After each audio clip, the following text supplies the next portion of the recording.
This is the plaintiff, Mark Brown. He says the defendant is his ex-girlfriend, and she was like Snow White because when she went outside, all the birds and squirrels flocked to her. Unfortunately, she turned into a wicked witch, which owes him for all sorts of money he loaned her, and now that they aren't together anymore, she won't pay him back. He's suing for $4,342, everything he's owed. This is the defendant, Alexandra Angeloro. She says the plaintiff placed his hands on her right in front of her 10-year-old son. That's when she said she had to end things. The guy's using the courts to harass her through litigation. She gave him over $18,000 while they were together, and he has some darn nerve suing her today. She's accused of vexing an ex.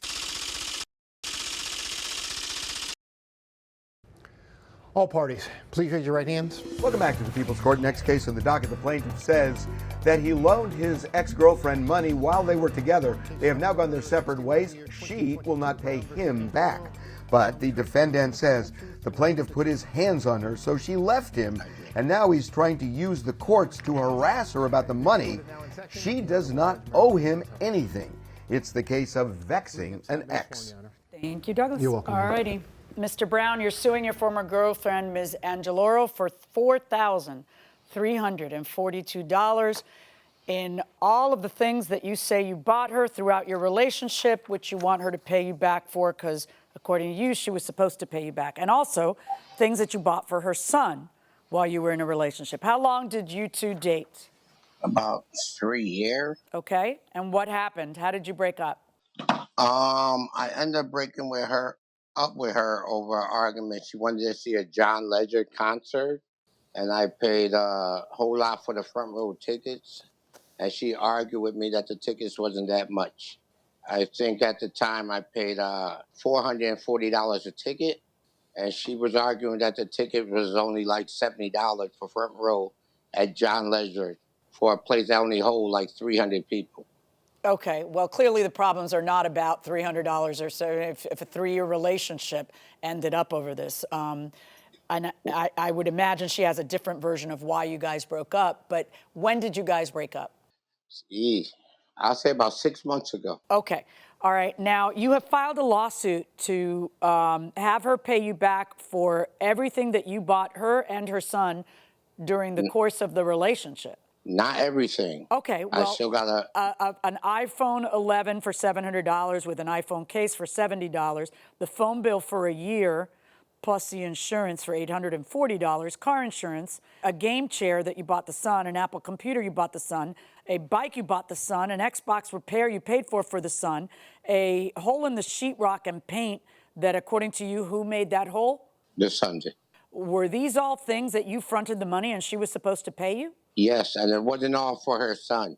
No, some of it was for her. A lot of it, the computer, which I'm looking at right now, and I don't use computers. This Apple computer hasn't been on since she was here.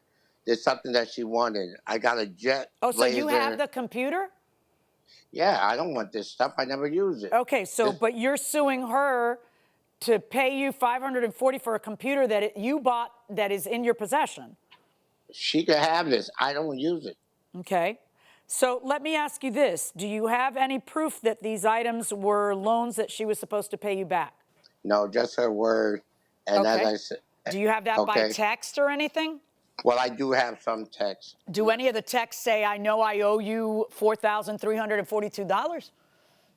No, they bits and pieces. Like the GMC truck, I bought it because she needed a vehicle. I wouldn't sue her. I wouldn't sue her for something that I Okay, so what you're saying is that $4,342 is just the tip of the iceberg of things that you bought her. Yes. Let me ask you, Ms. Angeloro, according to him, he bought you an iPhone with the understanding that you would pay him back. Is that true or not true? Your Honor, that is incorrect. Okay, what's the truth about the iPhone? The iPhone was a Christmas present that he had given me, which I in turn gave to my son. And Mark was using that phone as a device to not only track me, but as a form of reward and punishment for when he was happy with me and my son or not. And every time that he would get upset with me or get upset with Julian, he would disconnect the service. Yeah, there's no free ride. Everything comes with strings attached. You realize that? Yes, Your Honor. Okay, so you dated him for 2 years. How did you guys break up? In December of 2020, Mark Brown physically assaulted me in front of my son in his living room that he's sitting in right now. He had his hands around my neck against the wall, and it was in front of my child. And at that point, we had already been very far deep due to COVID into a domestic violent relationship. I don't think that's due to COVID, but okay. It unfolded and spiraled out of control. You're absolutely correct. How many times had he put his hands to you? That was the first time that he put his hands on me. Shortly after that, he came after me, and I was crouched down on the floor, and he came at me and hit me, punched me in the back of my head, strategically not to leave any bruises. And at the same time, when I crawled into the bathroom, came in and started kicking me on the bathroom floor. At that point, which that was both of the times. So it was one after the other. Is that on the same day as the choking? Correct. Did you call the police? I did not call the police. I fled. I called the police so that I can get my belongings. The police, I had brought all my stuff outside in garbage bags. The police, they did come so that I can take my belongings and flee the situation. And shortly after, I went into a domestic violence center with my son for 5 months. To a shelter? So I was living in a domestic violence shelter, Okay. yes, with my son. And then you went back with him? I did not get back with him. I got my own place, and from there we reconnected for financial reasons, just being a victim of domestic violence. I was looking for opportunities to rectify the situation because my son did love him very much.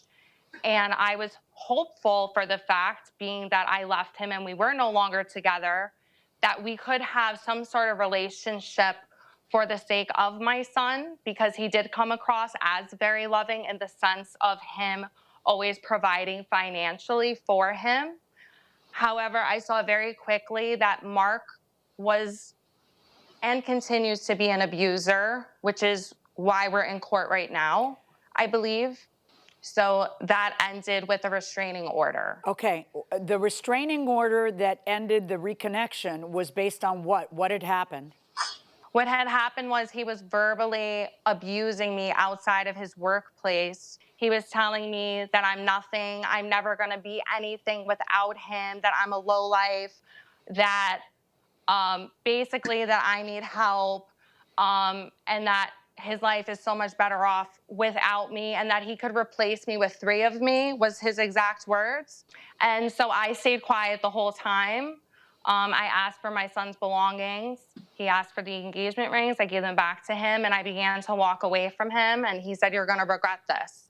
And I left, and I never looked back. The plaintiff says he loaned the defendant his ex-girlfriend money while they were together, and now that she's left him, she refuses to pay him back. But the defendant says the plaintiff was physically and verbally abusive to her and her son, and he's using the court system to harass her because she owes him nothing. Let's listen. Talk to me about the phone bill. Did he ever tell you that you had to pay the phone bill?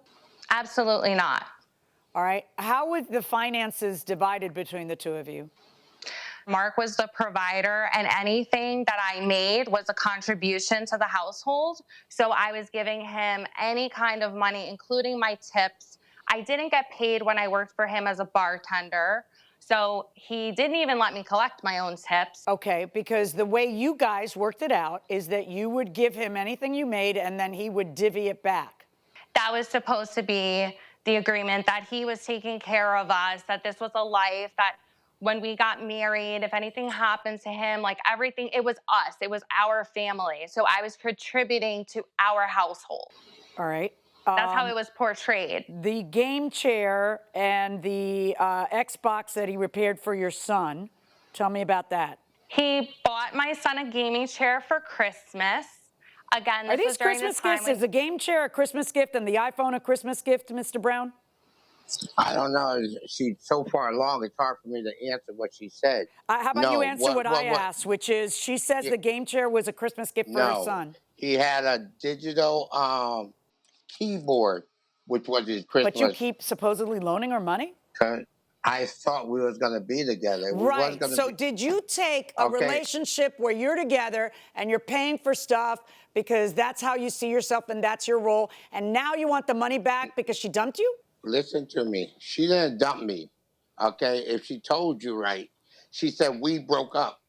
I own a nightclub. They got hundreds of thousands of people that come in there. It's not like I'm going crazy over her.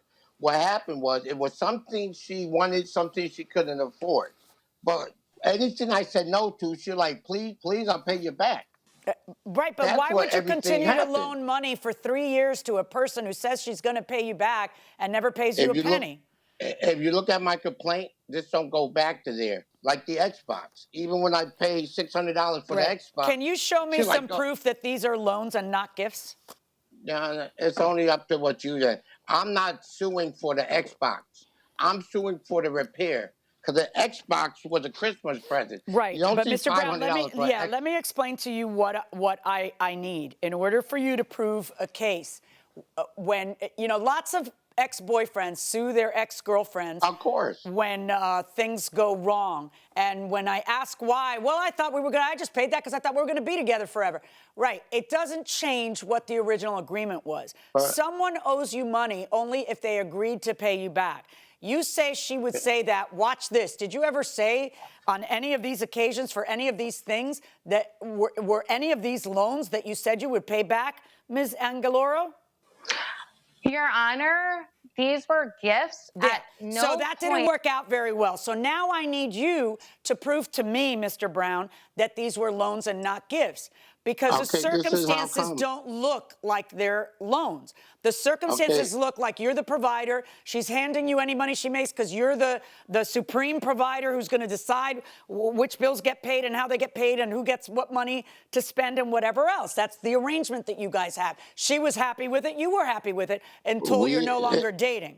It wasn't happening. I did send some texts in with her saying that she owed me. Like he's saying about the texts. You see it? Let's look at it. Okay, this is a Facebook post. What is this? I didn't send that in. She must have. What is this, Ms. Angeloro? So this is a post showing that he was obsessive in a sense of getting in contact with me. And during the time when I was in the shelter, he was posting all of these really irrational things that you just don't do for public display. So that was the engagement rings that I gave back to him. That was the only thing that he had asked for after I left him, and I did return those engagement rings. Okay, so this was while you were in the shelter. Correct. We were no contact, and he was very persistent and posting things and making collages and putting out this sense of talk to me, come back to me. I didn't do that. This is one of the collages that he posted. And was this during the time that you were in the domestic violence shelter? Correct. When we were no contact, when I left him and he was trying to use third-party methods to get in contact with me and trying to reach out on Facebook. But these were the things that he was posting to everybody that came off as obsessive to me. That's what she sent to me. I'm sorry. I'm going to need you to stop talking, Mr. Brown. Okay. You told me that you wanted to show me, Mr. Brown, some text messages. I sent more to you, which she was talking about paying for the insurance. And I don't know how insurance considered if we're going half on the bills, because you listened to her saying that we said everything okay. And I said, hey, you can live free because everybody else in America is living free. That makes no sense. We're going half on the bill. She was working at the restaurant. I have a question for you. I'm looking for the text that you said I would find where she says, I owe you money. Where is that text? Let me get my phone. Because I'm looking at the text that you submitted. Yeah. I don't see that in these 4 texts that you submitted. Did you ever say in a text, Ms. Angeloro, that you owed him money? No, Your Honor. All right. Mr. Brown, did you find that text? No. Okay. Well, we've reached. No, I haven't. Yeah, we've reached But for the end us- of the trial, and I would love to see that text, because what I'm hearing is that she would hand you the money and then you would pay for what you wanted to pay for. Because you're going to listen. Of course you listen Well, to her. What I want to listen to is the evidence. It's a he said, she said. So now give me proof. Give me proof that she's supposed to pay back for anything. Typically, someone in your position gets that proof not by talking over me, but by showing me a promissory note that she signs that says, I'm going to pay you back. Can I say something? Or a text where she says, I owe you money, which you claim you have, but you can't produce. Or an email where she acknowledges she owes you money. Or witnesses that say, I heard her say she owed him money. Something. You got zip. You got a relationship. I didn't have a chance. No, but can I? Yeah, go ahead. Welcome back to the People's Court. I'm Harvey Levin. The plaintiff says the defendant is just wicked, not paying him back money he loaned her. But the defendant says she gave the guy over $18,000 while they were together, and she doesn't owe him a penny. Let's go back into the courtroom. I don't own that phone. Sprint owned that phone. Did you see my last text that I sent in? I did. After you break up, you want her to return the phone. I know that. It's not but my that's phone. not my question. If you gave her a phone as a gift, you don't get her to return the phone. You're just supposed to finish paying for it. So yes, I read it, but I still don't read this. You know what I'm still not reading? A text where she admits she owes you money because she dumped you. I don't see that. Verdict for the defendant. She never dumped me, Your Honor. She never dumped me. How she dumped me? Say the plaintiff's very upset in this case. He did not prevail. He didn't have the proof for the judge to find in his behalf. He does not get the $4,300 he was seeking. Mr. Brown, talk to me now. What are you thinking? No, more of a privilege thing, because if I don't own a phone and we're paying for it, Sprint owns that phone. But if I say to Sprint I lost a phone, I'll be incriminating myself, because she would say, he didn't lose it. He gave it to me. She's not even using the phone. This was maliciously done. Mr. Brown, she was asking you for some kind of evidence, something you could convince her with that she owes you money, and you couldn't do it. It's okay. It's been happening all along, the same way. Next time I'll go out with a Jamaican person so I can have a chance. Well, look, you're entitled to your opinions. You're right. But bottom line, that's the judge's decision. You're out of luck. You're on right. this. Ms. Angeloro, this is all over, right? I would assume you feel okay about this now? I feel great because I get to stand up to my abuser, and I use this platform. Thank you for this opportunity for all of the men, women, and children who have been in DV, domestic violence, and never had this opportunity to stand up and say, no more, I'm moving on with my life, and you no longer have power and authority over me anymore. So thank you for this. Well, you're very welcome. Good for you, and good luck to you, indeed. Okay? Thank you. Harvey? Okay, Doug, I want to talk a little bit about loaning money during a relationship. When two people are in a relationship, especially one where they live together, you have a situation where a judge doesn't want to necessarily pick apart exactly who gave whom more. It's really tough to do. Judge Millian has talked about this in terms of, I'm not going to figure out who owns the pots and pans. That's almost a metaphor for, exchanging money. I'll pay for dinner here, you pay for this there. If you really are giving somebody something as a loan in a relationship, you should probably try and memorialize that in writing. In states that require two-party consent to record others, what happens when people record the police during traffic stops? Could a judge exclude that recording at a trial? Could the person who took it be charged with a crime? Potentially. If it's a two-party consent state and you are taping the police without them knowing that you're taping them, they're the other party. So you can't use it. Two-party consent states, right. The point is you cannot use it. What if it's out in public and there's other people all around and everything? There's no real expectation of privacy or anything like that. You can't tape. It's audio that's important. You can't take everything you're talking about. I could sit around and take all the footage I want. So the video's okay. Right. It's the conversation. Right. If the other person, if you and someone are having a conversation and that person doesn't know you're recording, you don't say, this will be recorded for quality control. Okay?